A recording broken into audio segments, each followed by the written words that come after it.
എല്ലാവർക്കും നമസ്കാരം. CMRലും എക്സാലോജിക്കും വീണ്ടും വാർത്തകളിൽ നിറയുകയാണ്. EDയുടെ ഒരു റിപ്പോർട്ട് പുറത്തു വന്നിരിക്കുന്നു. കേരള രാഷ്ട്രീയത്തിൽ നിർണായക സ്വാധീനമുണ്ടാക്കാൻ കഴിയുന്ന തരത്തിലുള്ള പരാമർശങ്ങളാണ് റിപ്പോർട്ടിലുള്ളത് എന്നതിനെക്കുറിച്ച് ഇതിനോടകം തന്നെ കാര്യങ്ങൾ പുറത്തു വന്നിരിക്കുന്നു. നമുക്കറിയാം, ഈ കേസ് വിവിധ കേന്ദ്ര അന്വേഷണ ഏജൻസികൾ പരിശോധിച്ചുകൊണ്ടിരിക്കുകയാണ്. ഇതിൽ കേവല രാഷ്ട്രീയ ആരോപണങ്ങളല്ല ഉള്ളത് എന്നതിനെക്കുറിച്ച് ഇപ്പോൾ എല്ലാവർക്കും അറിയാം. നിർണായകമായിട്ടുള്ള തെളിവുകളുടെ അടിസ്ഥാനത്തിൽ, രേഖകളുടെ അടിസ്ഥാനത്തിലാണ് ഇതുമായി ബന്ധപ്പെട്ട തട്ടിപ്പ് എന്താണ് എന്നതിനെക്കുറിച്ച് വിവിധ അന്വേഷണ ഏജൻസികൾ പറഞ്ഞിരിക്കുന്നത്. ഇപ്പോൾ ഇതിൽ അന്വേഷണം നടത്തുന്ന ഏറ്റവും പ്രധാനപ്പെട്ട ഒരു കേന്ദ്ര ഏജൻസിയാണ് enforcement directorate.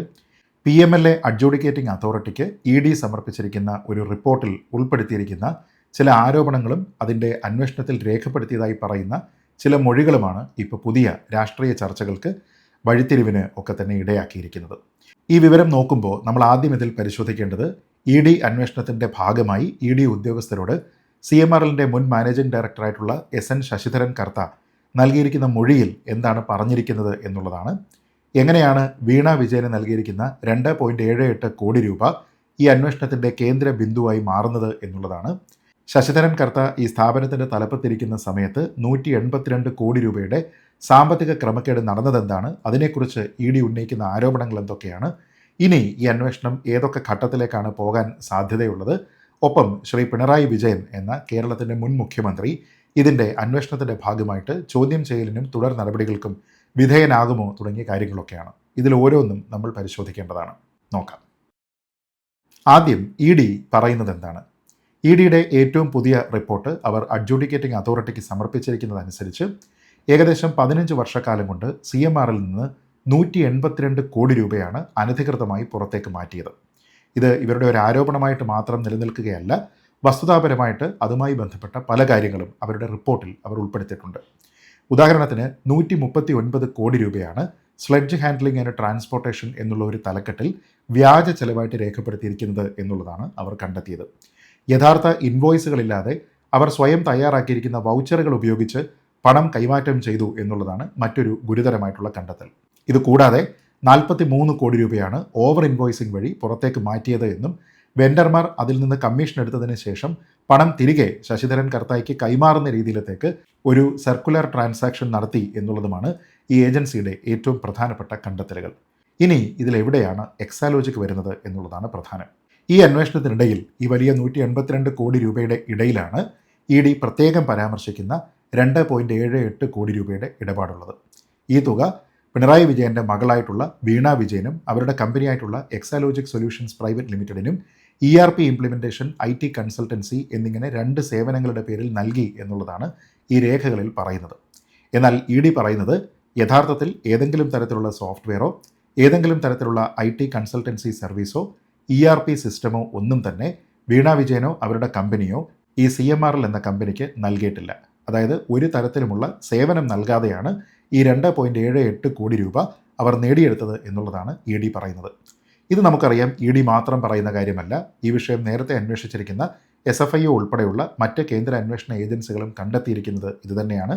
Income ടാക്സിൻ്റെ interim settlement ബോർഡിന് മുന്നിലുണ്ടായിരിക്കുന്ന പല പരാമർശങ്ങളുടെയും അടിസ്ഥാനത്തിൽ പിന്നീട് ഇതിലേക്കൊക്കെ തന്നെ അന്വേഷണം നീണ്ടതാണ് എന്നതിനെക്കുറിച്ചും നമുക്കറിയാം. ഇപ്പോൾ വന്നിരിക്കുന്ന മറ്റൊരു ഗുരുതരമായിട്ടുള്ള വിഷയം ശശിധരൻ കർത്തായുടെ തന്നെ മൊഴിയാണ്. 2024 ഏപ്രിൽ മാസം 17-ാം തീയതിയാണ് PMLA സെക്ഷൻ 50 പ്രകാരം ശശിധരൻ കർത്തായുടെ മൊഴി രേഖപ്പെടുത്തിയതായിട്ട് ED പറയുന്നത്. അതിൽ ശശിധരൻ കർത്ത തന്നെ നേരിട്ട് സമ്മതിച്ചിരിക്കുന്ന പല കാര്യങ്ങളും ഈ റിപ്പോർട്ടിൽ രേഖപ്പെടുത്തിയിട്ടുണ്ട്. അതിലൊന്ന്, ഇവരുടെ പല വെൻഡർമാർക്കും ഈ CMRൽ നിന്ന് പണം കൈമാറി അത് പിന്നീട് പണമായിട്ട് തന്നെ അവർക്ക് തിരികെ ലഭിച്ചിരുന്നു എന്ന രീതിയിലത്തേക്കുള്ള ഒരു സമ്മതം. ഇതിനാണ് സർക്കുലർ ട്രാൻസാക്ഷൻ എന്ന് പറയുന്നത്. അതായത് ഏതെങ്കിലും ഒരു സേവനത്തിന് ശരിക്ക് ചിലവാകുന്ന തുക 4 ലക്ഷം രൂപയാണെന്ന് കരുതുക. പക്ഷേ ഈ കമ്പനിയിൽ നിന്ന് ആ വെൻഡർക്ക് കൊടുക്കുന്ന പേയ്മെൻറ്റ് ഇതിന് 10 ലക്ഷം രൂപ ചിലവുണ്ടായിരുന്നു, അതുകൊണ്ട് 10 ലക്ഷം രൂപയാണ് അതിൻ്റെ ആക്ച്വൽ ഇൻവോയ്സ് എന്ന രീതിയിലാണ്. ഇവർ ഇതിൽ നിന്ന് ഈ പണം പിൻവലിക്കുന്നു. പണം പിൻവലിച്ചതിന് ശേഷം അവർക്ക് വേണ്ടുന്ന 4 ലക്ഷം രൂപ എടുത്തതിന് ശേഷം ഈ 6 ലക്ഷം രൂപയിൽ നിന്ന് ഒരു കമ്മീഷൻ കൂടി എടുത്തതിന് ശേഷം ബാക്കി പണം തിരികെ ഈ ശശിധരൻ കർത്തായ്ക്കോ CMRLൻ്റെ മറ്റാൾക്കാർക്കോ തിരികെ അത് എത്തിച്ചിരുന്നു എന്ന രീതിയിലത്തേക്കുള്ള ഒരു ആരോപണമാണ് ഇപ്പോൾ ED പറയുന്നത്. അതിനാണ് സർക്കുലർ ട്രാൻസാക്ഷൻ എന്ന് പറയുന്നത്. അതായത് ഈ കമ്പനിയുടെ പണം അനധികൃതമായിട്ട് മറ്റുള്ള വെൻഡർമാർക്ക് അവരുടെ സർവീസിൻ്റെ കോസ്റ്റ് പെരുപ്പിച്ച് കാണിച്ച് കൊടുക്കുന്നു. അങ്ങനെ അതിനെ ലെജിറ്റിമേറ്റ് ആക്കി മാറ്റുന്നു. എന്നിട്ട് അവരതിൽ നിന്നൊരു കമ്മീഷൻ കട്ട് ചെയ്തെടുത്തതിന് ശേഷം ബാക്കി പണം ഈ കർത്തായ്ക്ക് തന്നെ കൊടുക്കുന്നു എന്ന രീതിയിലത്തേക്കുള്ള ഒരു ട്രാൻസാക്ഷൻ. ഇത് കൂടാതെ വീണ വിജയനും എക്സാലോജിക്കിനും ഒരു തരത്തിലുള്ള സേവനവും ലഭിക്കാതെ പണം നൽകിയതായിട്ടും അത് അന്നത്തെ മുഖ്യമന്ത്രിയായിരുന്ന ശ്രീ പിണറായി വിജയനുമായിട്ടുള്ള വ്യക്തിബന്ധം പരിഗണിച്ചാണ് ഇങ്ങനെ പണം കൊടുത്തിരുന്നത് എന്നുമാണ് പറയുന്നത്.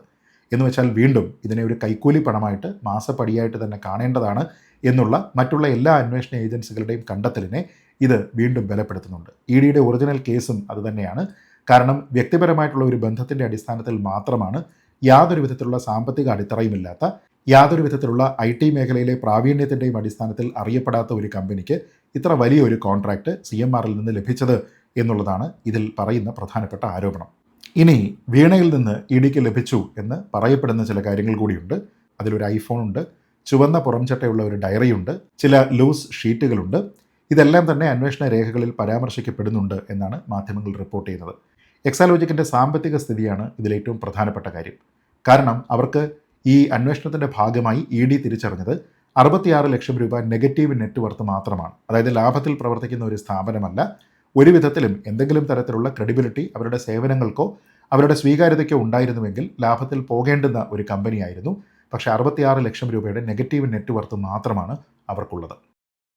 അവരുടെ സ്വതന്ത്രമായിട്ടുള്ള ബിസിനസ് ടേൺ ഓവർ കേവലം 5 ലക്ഷം രൂപ മാത്രമായിരുന്നു എന്നുള്ളതുമാണ്. അതുകൊണ്ട് തന്നെ CMRലിനെ പോലെ വലിയ സാമ്പത്തിക അടിത്തറയുള്ള ഒരു കമ്പനിക്ക് ഇത്തരത്തിലുള്ള IT സേവനങ്ങളുടേതോ ERP സോഫ്റ്റ്വെയർ ഉണ്ടാക്കുന്നതുമായി ബന്ധപ്പെട്ടതോ ആയിട്ടുള്ള എന്തെങ്കിലും സേവനം ലഭിക്കണമെന്നുണ്ടായിരുന്നുവെങ്കിൽ കുറച്ചുകൂടി റെപ്യൂട്ടഡ് ആയിട്ടുള്ള നല്ല സാമ്പത്തിക അടിത്തറയുള്ള കമ്പനികൾക്ക് ആ ഒരു കോൺട്രാക്റ്റ് കൊടുക്കാമായിരുന്നു. പക്ഷേ അതൊന്നും ചെയ്യാതെ ഇവിടെ ബന്ധുത്വത്തിൻ്റെ അടിസ്ഥാനത്തിൽ പിണറായി വിജയൻ്റെ മകളാണ് എന്നതിൻ്റെ അടിസ്ഥാനത്തിൽ പണം കൊടുത്തു എന്നുള്ള രാഷ്ട്രീയമായിട്ടുള്ള ഒരു ആരോപണത്തിനെ കൂടി ശരിവെക്കുന്നുണ്ട് ഇ ഡിയുടെ ഇപ്പോഴത്തെ കണ്ടെത്തൽ. അത് വളരെ വ്യക്തമായിട്ട് തന്നെ ഇ ഡി ഈ റിപ്പോർട്ടിൽ എഴുതിയിട്ടുമുണ്ട്. ശശിധരൻ കർത്തായുടെ ഉടമസ്ഥതയിലുള്ള ഒരു സ്വകാര്യ ധനമിടപാട് സ്ഥാപനത്തിൽ നിന്ന് 50 ലക്ഷം രൂപ വായ്പയായിട്ട് അവർ നേടിയിരുന്നു എന്നതിനെക്കുറിച്ചും വളരെ കൃത്യമായിട്ട് പറയുന്നുണ്ട്.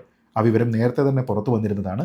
പക്ഷെ നമ്മൾ ഓർക്കുന്നുണ്ടാകും, മുഖ്യമന്ത്രി ശ്രീ പിണറായി വിജയൻ നിയമസഭയിലടക്കം പറഞ്ഞത് അദ്ദേഹത്തിൻ്റെ ഭാര്യ വീണയുടെ അമ്മ അവരുടെ റിട്ടയർമെൻറ്റ് ബെനിഫിറ്റിൽ നിന്ന് കിട്ടിയ പണം കൊണ്ടാണ് ചെറിയൊരു IT സ്ഥാപനം തുടങ്ങിക്കോളൂ എന്ന് പറഞ്ഞ് അതിൻ്റെ മൂലധനം നൽകിയത് എന്ന്.